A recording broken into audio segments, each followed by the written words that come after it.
ಆತ ಜನಿಸಿದ್ದು ಸಾಮಾನ್ಯ ಕುಟುಂಬದಲ್ಲಿ, ಆದರೆ ಬೆಳೆದು ನಿಂತಿದ್ದು ಕ್ರಿಕೆಟ್ ಸಾಮ್ರಾಟನ ಹಾಗೆ. ಆತನ ಶಿಸ್ತು, ಹಾರ್ಡ್ ವರ್ಕ್, ಶ್ರಮ ಆತನನ್ನು ಈ ಹಂತಕ್ಕೆ ತಂದು ನಿಲ್ಲಿಸಿತ್ತು. ಕ್ರಿಕೆಟ್ ಅಭಿಮಾನಿಗಳು ಈತನನ್ನು ದೇವರಂತೆ, ರಾಜನಂತೆ ಮೆರೆಸುವಂತೆ ಮಾಡಿದ್ದು ಆ ವ್ಯಕ್ತಿಯ ಒಂದು ಸಾಧನೆಗೆ ಹಿಡಿದ ಕನ್ನಡಿ. ಈ ಒಂದು ವಿಡಿಯೋದಲ್ಲಿ ನಾವು ನಮ್ಮ ಕಿಂಗ್ ವಿರಾಟ್ ಕೊಹ್ಲಿಯ ಜೀವನದ ಯಶಸ್ವಿನ ಪಯಣ ಮತ್ತು ನೋವು ಸೋಲುಗಳ ವಿಚಾರವನ್ನು ತಿಳಿಯೋಣ ಬನ್ನಿ.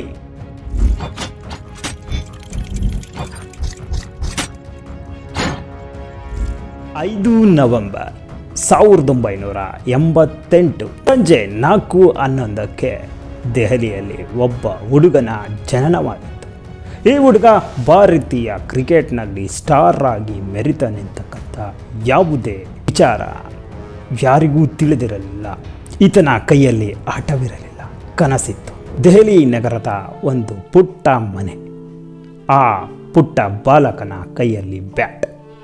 ಆತನೇ ನಮ್ಮ ವಿರಾಟ್ ಕೊಹ್ಲಿ. ಬೆಳಗ್ಗೆ ಶಾಲೆ, ಸಂಜೆ ಕ್ರಿಕೆಟ್ ಅಕಾಡೆಮಿ. ಈತನಿಗೆ ಬೆವರು, ಬಿಸಿಲು, ಕಷ್ಟಗಳು ಯಾವುದೂ ಅಡ್ಡಿಯಾಗಲಿಲ್ಲ. ಈತನ ತಂದೆಯ ಕನಸು ತನ್ನ ಮಗ ಭಾರತೀಯ ಕ್ರಿಕೆಟ್ನಲ್ಲಿ ಆಡಬೇಕು.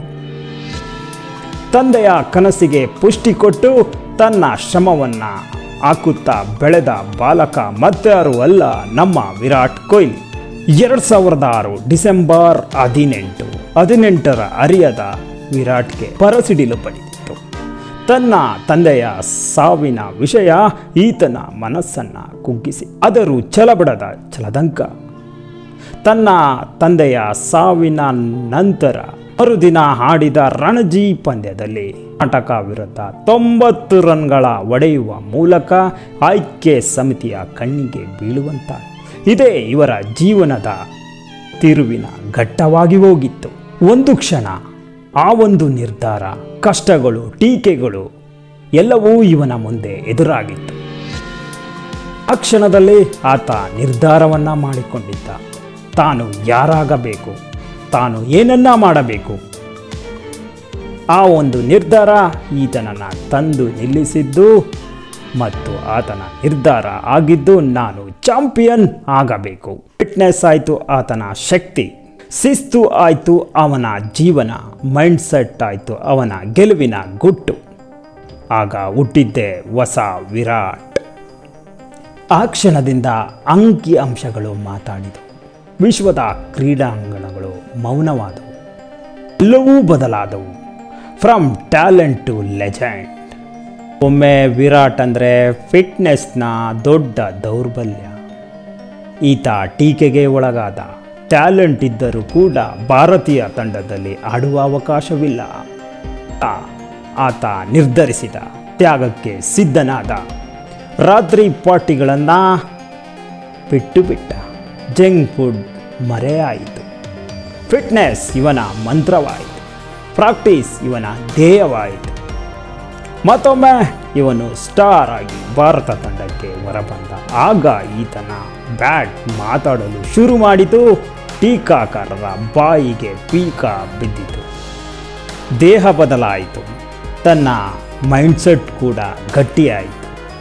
ಆಗ ವಿರಾಟ್ ಸ್ಟ್ರಾಂಗ್ ಆದ. 2014ರಲ್ಲಿ ಒಬ್ಬ ಕ್ರಿಕೆಟ್ ಫೈಟರ್ ನಾಯಕನಾಗಿ ಭಾರತ ಕ್ರಿಕೆಟ್ ತಂಡದ ಚುಕ್ಕಾಣಿ ಹಿಡಿದ. ಆಗ ಇವನ ಬ್ಯಾಟ್ ಗರ್ಜಿಸಿತು. ಇವನ ನಾಯಕತ್ವದಲ್ಲಿ ಹೊಸ ಅಲೆಯೇ ಸೃಷ್ಟಿಯಾಯಿತು. ಭಾರತೀಯ ಕ್ರಿಕೆಟ್ನ ನೋಡುವ ದೃಷ್ಟಿಯೇ ಬದಲಾಯಿತು. ತಾನಾಡಿದ ಪಂದ್ಯಗಳಲ್ಲಿ 68% ಸರಾಸರಿ ಗೆಲುವನ್ನು ಪಡೆದ. ODIನಲ್ಲೂ ಕೂಡ ಆಸ್ಟ್ರೇಲಿಯಾ, ಇಂಗ್ಲೆಂಡ್, ಸೌತ್ ಆಫ್ರಿಕಾ ಅಂತಹ ಘಟಾನುಘಟಿ ಟೀಮ್ಗಳ ಮೈಂಡ್ನಲ್ಲಿ ಭಾರತ ಒಂದು ಚಾಂಪಿಯನ್ ಆಗುವಂತಹ ದೃಷ್ಟಿಕೋನ ನೆಡುವಂತೆ ಪೈಪೋಟಿಗೆ ಭಾರತವನ್ನು ತಂದು ನಿಲ್ಲಿಸಿದ. ಭಾರತ ತಂಡದ ಮಂತ್ರವಾಯಿತು ಫಿಟ್ನೆಸ್, ಜಯವಾಯಿತು ಅಗ್ರೆಸಿವ್ನೆಸ್. ಅಪಾಪಿ ಸ್ಟಾರ್ಟ್ ಆಯಿತು ಗೆಲುವಿನ ಬಗ್ಗೆ. ಇದು ವಿರಾಟ್ನ ಅಧ್ಯಾಯ. ಅಂದು ಕ್ರಿಕೆಟ್ನ ರಾಜನಂತೆ ಮೆರೆಯುತ್ತಿದ್ದ ವಿರಾಟ್ಗೆ ಕರಾಳ ದಿನಗಳು. 3 ವರ್ಷಗಳು, 1 ಶತಕವಿಲ್ಲ. ಶತಕಕ್ಕಾಗಿ ಅಭಿಮಾನಿಗಳು ಕಾಯುವಂಥ ಟೀಕೆಗಳ ಸುರಿಮಳೆ. ಆಯ್ಕೆಗಾರರು ಮೌನ ವಹಿಸಿದರು. ಮತ್ತೆ ವಿರಾಟ್ನ ಬ್ಯಾಡ್ ಟೈಮ್ ಸ್ಟಾರ್ಟ್ ಆಗಿತ್ತು. ನಾಯಕತ್ವವನ್ನು ಕಳೆದುಕೊಂಡರೂ ಇಂಡಿಯಾ ಟೀಮ್ನಲ್ಲಿ ತನ್ನ ಸ್ಥಾನವೇ ಇಲ್ಲದಂತಹ ಪರಿಸ್ಥಿತಿಗೆ ಬಂದು ತಲುಪಿದ್ದರು. 1919ರಿಂದ 2022 ವಿರಾಟ್ ಮೈದಾನದಲ್ಲಿದ್ದರೂ ಕೂಡ ಸ್ಕೋರ್ ಬೋರ್ಡ್ನಲ್ಲಿ ಹೆಸರಿರುತ್ತೆ. ಆದರೆ ಛಲ ಬಿಡದ ಛಲತಂಕ ವಿರಾಟ್ ಹೆಚ್ಚು ಪ್ರಾಕ್ಟೀಸನ್ನು ಸ್ಟಾರ್ಟ್ ಮಾಡಿದರು. ತನ್ನ ಸಮಯ, ಕಾನ್ಸಂಟ್ರೇಷನ್, ಬೆವರು ಎಲ್ಲವನ್ನು ಮುಡುಪಿಟ್ರು. ಅಂದು ಏಷ್ಯಾ ಕಪ್ ಪಂದ್ಯ, ಅದು ನಮ್ಮ ಬದ್ಧ ವೈರಿಗಳ ವಿರುದ್ಧದ ಪಂದ್ಯ. ವಿರಾಟ್ನ ಬ್ಯಾಟ್ ಮಾತಾಡಿತು, ವಿರೋಧಿಗಳ ಬಾಯಿಗೆ ಬೀಗ ಜಡಿಯುವಂತೆ ಮಾಡಿತು. ಅಂದು ವಿರಾಟ್ ಸಿಡಿಸಿದ್ದು 70ನೇ ಶತಕ. ಅದು ಶತಕವಲ್ಲ, ವಿರಾಟ್ನ ಮರುಜನ್ಮ. ನಂತರ ವಿರಾಟ್ ಮತ್ತೆ ತಿರುಗಿ ನೋಡಲೇ ಇಲ್ಲ. ವಿರಾಟ್ ಶತಕಗಳನ್ನು ಜಡಿಯುತ್ತಾ ಸಾಗಿದರು. T20 ವಿಶ್ವಕಪ್ ಗೆಲುವಿನಲ್ಲಿ ತನ್ನದೇ ಆದ ವಿಶಿಷ್ಟ ಕೊಡುಗೆ ನೀಡಿದರು. ಅಫ್ಘಾನಿಸ್ತಾನ ವಿರುದ್ಧ ಶತಕ ಕೂಡ ಗಳಿಸಿದರು.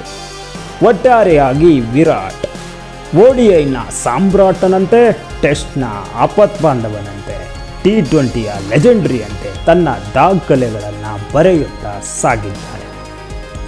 ಒಟ್ಟಾರೆಯಾಗಿ 84 ಶತಕಗಳನ್ನು ಹೊಡೆದು ಸಚಿನ್ ನಂತರ ಸ್ಥಾನದಲ್ಲಿ ನಿಂತಿದ್ದಾರೆ. ODIನಲ್ಲಿ ಅತಿ ಹೆಚ್ಚು ಶತಕ ಗಳಿಸಿದ ಆಟಗಾರನೆಂಬುವ ಹೆಗ್ಗಳಿಕೆ ಇವರದೇ. ವೇಗವಾಗಿ 1000 ರನ್ ಹೊಡೆದ ಆಟಗಾರ ಮತ್ಯಾರೂ ಅಲ್ಲ, ಅದು ನಮ್ಮ ವಿರಾಟ್. ಒಂದು ಸೀಸನ್ನಲ್ಲಿ IPLನಲ್ಲಿ ಅತಿ ಹೆಚ್ಚು ರನ್ ಹೊಡೆದ ಆಟಗಾರ ಯಾರಾದರೂ ಇದ್ದರೆ ಅದು ನಮ್ಮ ವಿರಾಟ್. ಒಂದು ಬಾಲನ್ನು ಮಾಡದೆ ವಿಕೆಟನ್ನು ಪಡೆದ ದಾಖಲೆ ಇದ್ರೂ ಕೂಡ ವಿರಾಟ್ ಅಂದರೆ ದಾಖಲೆ, ದಾಖಲೆ ಅಂದರೆ ವಿರಾಟ್. ವಿರಾಟ್ನನ್ನು ಬೇತಾಳನಂತೆ ಬೆಂಬಿಡದೆ ಸಾಕ್ತಾ ಇರೋದು ಈ ಒಂದು ದಾಖಲೆಗಳು. ಒಬ್ಬ ಸಾಮಾನ್ಯ ತನ್ನ ಹಾರ್ಡ್ ವರ್ಕ್, ತನ್ನ ತ್ಯಾಗ, ಹಾಗೆಯೇ ಬಲಿದಾನಗಳಿಂದ ತನ್ನ ಜೀವನದ ಕರ್ತೃ ತಾನೇ ಆಗಬೇಕು ಅಂತ ನಮಗೆಲ್ಲರಿಗೂ ಪಾಠವನ್ನು ಕಲಿಸಿದಂತಹ ಒಂದು ಚರಿತ್ರೆ ಯಾರ್ದಾದ್ರೂ ಇದ್ದರೆ ಅದು ನಮ್ಮ ವಿರಾಟ್ ಅವರದು. ಅನೇಕ ಯುವ ಶಕ್ತಿಗಳಿಗೆ ದಾರಿದೀಪ ಈ ನಮ್ಮ ವಿರಾಟ್. ಬದಲಾಗೋಣ. ನಮ್ಮನ್ನು ಆಡಿಕೊಂಡಂತಹ, ಆಳಿಸಿದಂತಹ, ಅಪಮಾನಿಸಿದಂತಹ ಮಾತುಗಳು ನಮ್ಮ ಕಿವಿಯ ಮೇಲಿದ್ದರೆ, ನಮ್ಮ ಹಾರ್ಡ್ ವರ್ಕ್ ಮತ್ತು ಡೆಡಿಕೇಶನ್ ಜೊತೆ ಇದ್ದರೆ ನಮ್ಮನ್ನು ಒಂದು ದಿನ ಉತ್ತುಂಗ ಶಿಖರಕ್ಕೆ ಏರಿಸುತ್ತದೆ. ಇದಕ್ಕೆ ಉದಾಹರಣೆ ವಿರಾಟ್. ಇದಾಗಿತ್ತು ಈ ದಿನದ ಸ್ಪಾರ್ಕ್ ಟಾಕ್. ಮುಂದಿನ ಸ್ಪಾರ್ಕ್ ಟಾಕ್ನೊಂದಿಗೆ ನಿಮ್ಮ ಜೊತೆ ಭೇಟಿಯಾಗ್ತೇನೆ. ಈ ವಿಡಿಯೋ ಇಷ್ಟ ಆಗಿದೆ ಅಂತ ಅಂದ್ಕೊಂಡು ದಯವಿಟ್ಟು ಲೈಕ್ ಮಾಡಿ.